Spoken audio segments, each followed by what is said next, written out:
Welcome to my YouTube channel Boro Sader Hasar. I'm Rakesh Ramsiari. नोंथांमोनखौ फिन बर' सादेर हासार YouTube चेनेलनि जानानै बरायबाय आं राकेश रामसियारि।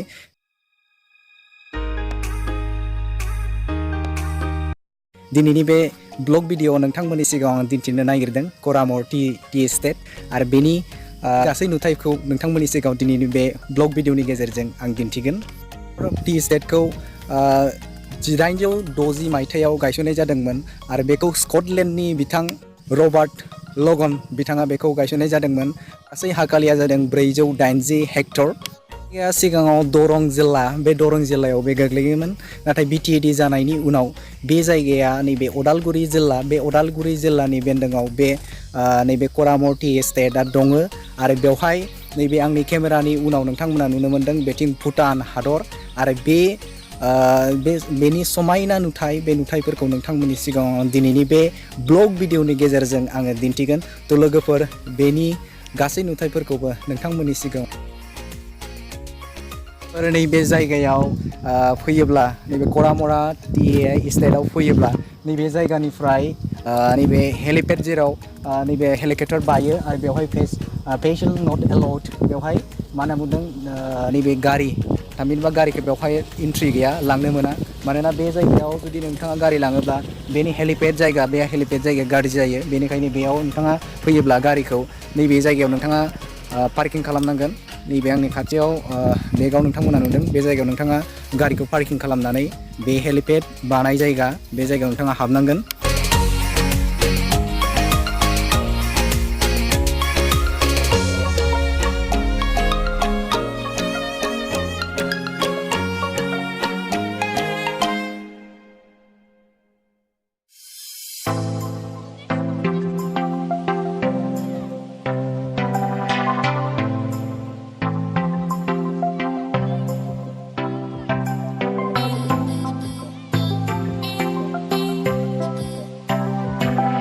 नोंथांमोननि सिगाङाव नैबे करामर टी एस्टेट, बे टी एस्टेटखौ नोंथांमोननि सिगाङाव दिन्थिदों आरो बेवहायनो गोबां बर'नि सावथुन आरो गुबुन गुबुन नैबे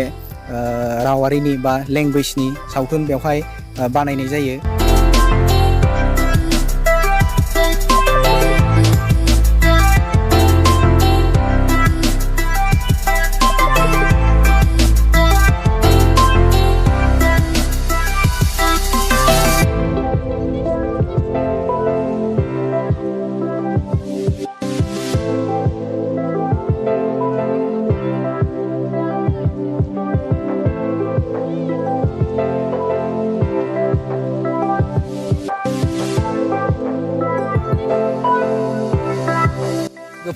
नैबे समाव जोङो नैबे करामरा टी एस्टेट, बे टी एस्टेटआव दङ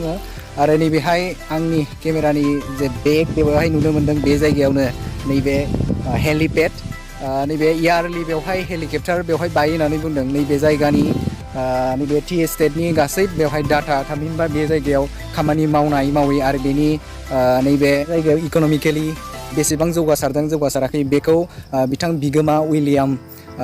विलियामसना बेखौ नायफैयो आरो हेलिकप्टारजों फैयो आरो बे जायगायावनो नैबे लाखियो आरो बेनि नुथायखौ नोंथांमोननि सिगाङाव नैबे ब्लगनि गेजेरजों दिन्थिगोन।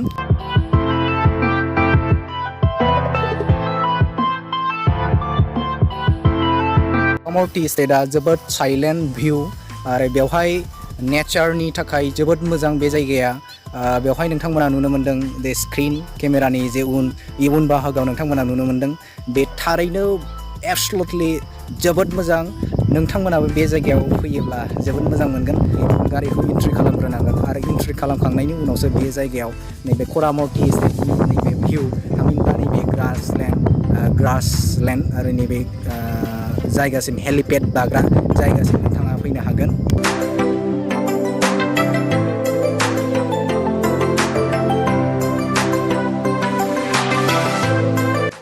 नैबे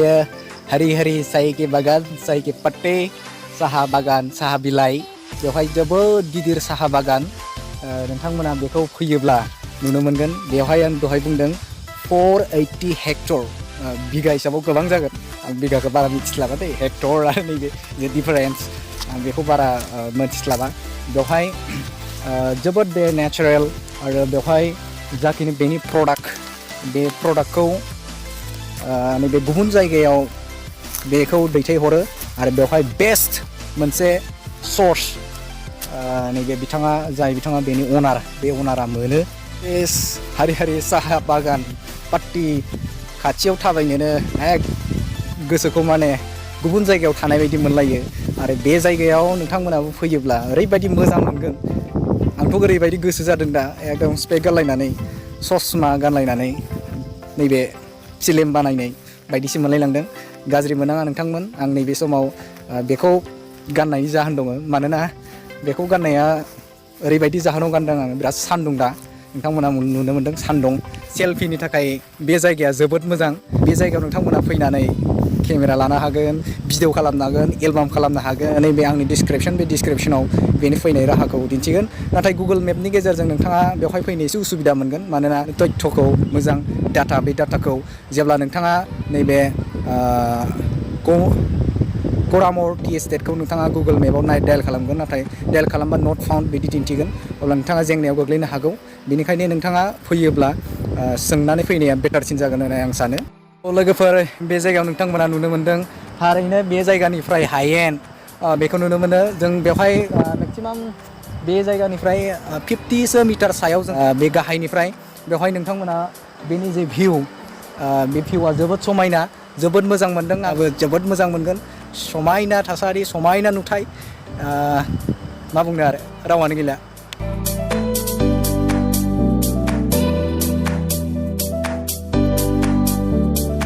करामर टि एस्टेटनि जे साहा बेखौ नैबे केमिकेल रिएक्शनजों बेखौ बानायनाय जायो नाथाय उदालगुरि जिल्लायाव नैबे मोनसेल' जायगा जायखौ जोङो नैबे बिथां मुंदांखा तेनजिं बड'सा बिथाङा अर्गेनिक नैबे साहा बानायनाय जायो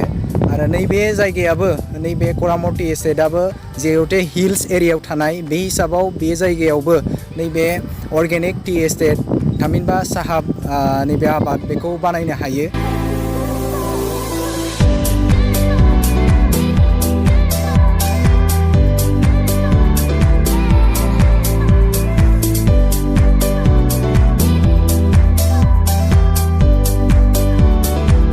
बानायनायाव लोगोसे दंमोन अनसुला फंबाय बिथाङा दङ आरो लोगोसेनो बिथाङाबो दङ देरहासार बर' बिथाङाबो दङ आरो लोगोसेनो जों ग्रुपआव फैदों लोगोफोर बिथाङाबो दङ बिथाङाबो गोदान मिथिंगा ब्रह्म बिथाङा गोदान इउटुब चेनेल खुलिनो नागिरदों बेखौ जुदि खुलिनाय जायोबा डिसक्रिपसनाव बेनि लिंकखौ होनाय जागोन आरो लोगोसे नैबे बिथाङा दाद जांगिला बर'नि बिथाङा एक्टर बिथाङाबो जोंजों लोगोसे दंफायो बिथांमोननि जे लकेसन बे लकेसना नैबे उदालगुरि जिल्लायाव उदालगुरि जिल्लानि रौतायाव बिथांमोना बे जायगायाव जोंखौ लाबोदों आरो बिथांमोननि डिरेक्सन बायदिनो जों बेहाय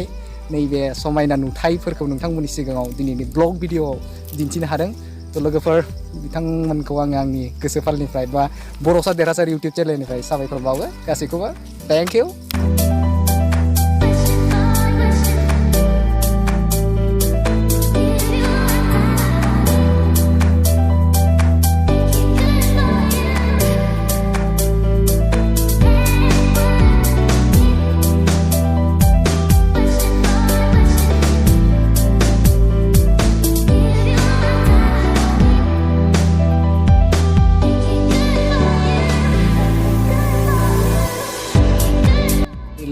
नोंथांमोननो नैबे करामर टि एस्टेट बे टि एस्टेटखौ दिनैनि ब्लग भिडिअनि गेजेरजों नोंथांमोननि सिगाङाव दिन्थिबाय बे उदालगुरि जिल्लायाव थानाय मुंदांखा नैबे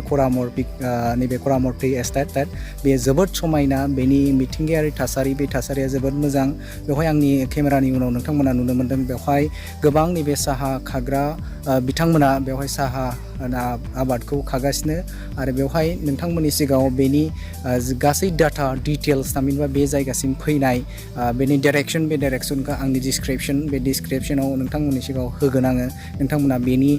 आंनि डिसक्रिपसनाव नायनानै नोंथाङा बे जायगायाव फैनो हागोन थ' लोगोफोर दिनैनि ब्लग भिडिअ बेखिनियानोसै नोंथांमोना जुदि आंनि ब्लग भिडिअखौ मोजां मोनदोंब्ला अन्नानै साबस्क्राइब खालामना लानो थाखाय खावलायनाय जाबाय थ' thank you next blog video नोंथांमोनखौ लोगो मोनगोन